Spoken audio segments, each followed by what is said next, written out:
I begin with Terry McLaurin, who is in the middle of a contract dispute right now with Washington, not at the workouts this week. I would imagine you and I would agree on this. It's very unlikely Washington is going to deal Terry McLaurin. But, Greg, if you are the Patriots, are you on that phone seeing what's going on? Yeah, I mean, yes. If I am the Patriots, yes, I am. I mean, I don't think he's a bona fide one. I'd say he's one-ish, which would be an improvement for the Patriots. The other question is, do I think the Patriots will, let's say he is available, which I agree with you. I don't think he will be. Jaden Daniels just had a great rookie season. They got to the NFC Championship game, and I guess looking at the news, this is what sort of like another report generated because he didn't show up at voluntary practices. Which, I mean, doesn't, like we've talked about before. I forget who the other receiver was that we talked about, but anyways, this doesn't mean anything. It doesn't mean that it's imminent that he's going to be gone and whatnot. We'll see. Do I think that the Patriots, at the end of the day, if Terry McLaurin is available, would they be engaged in talks to get him?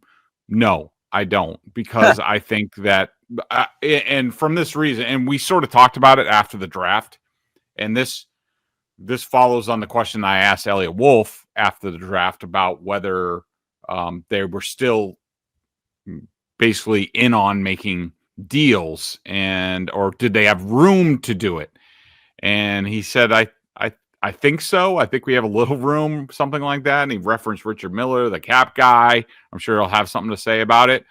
I just think from the perspective of they've spent, once the draft class is all signed, they will have spent over $300 million in player contracts for this year already. They have the new coaching staff that they brought in, a couple new front office people.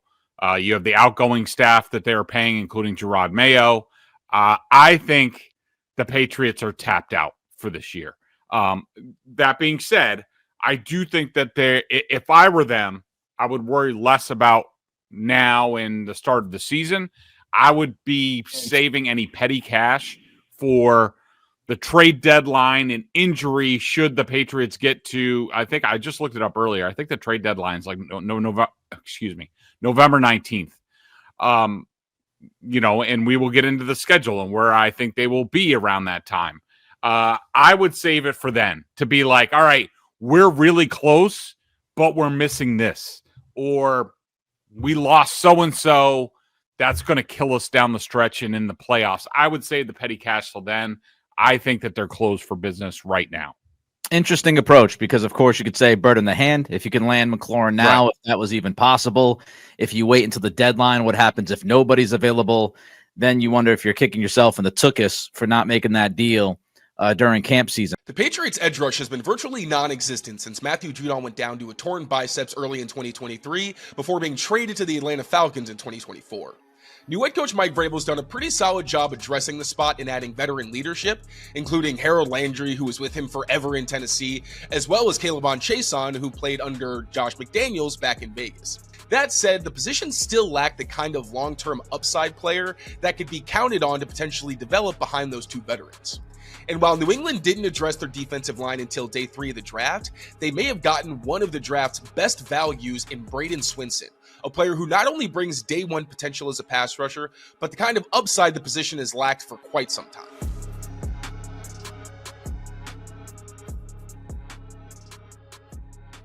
The LSU product saw his draft stock fall due to maturity concerns, which reportedly included butting heads with coaches and being benched for a quarter against Florida for being late.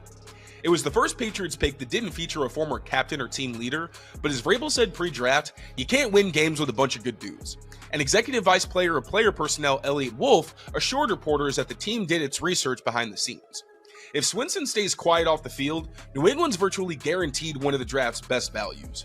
Among Power 5 defenders, Swinson ranked 6th in pass rush win rate and 7th in pass rush productivity according to PFF. He was even better on their true pass sets, ranking 4th in both metrics. Here, UCLA's 2 tight end look forces Swinson a couple of gaps outside of the tackle, but his bend helps him make light work of both skill players. Swinson shrugs off a chip block, dips and rips around the second tight end to help influence a scramble, and shows his closing speed to get to the quarterback, finishing strong with the awareness to attack the football and force a key turnover late in the game.